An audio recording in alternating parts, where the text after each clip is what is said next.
মানুষকে করবো। কাঁচা ইলিশ চলে আসছে ইলিশ। ইলিশটা কত আছে এটা?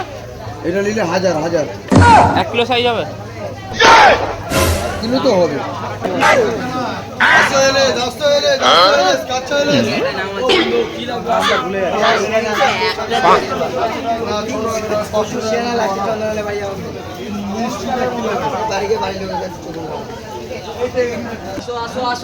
হলুদ মিক্স থাকবে দাম কম। দাদা বড় চিংড়িটা কত দাম? হলুদ মাছ মিক্স থাকবে দাম কম নেবে। টাটকা একটা বড় হলুদ মাছ আজকের মাছ। দাদা বড় চিংড়িগুলো কোনটা?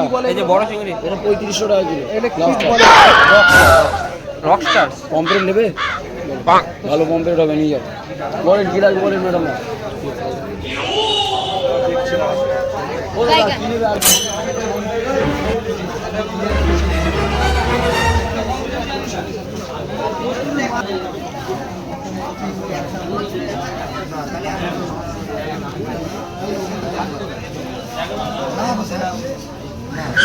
আগে বলতে পারতে 11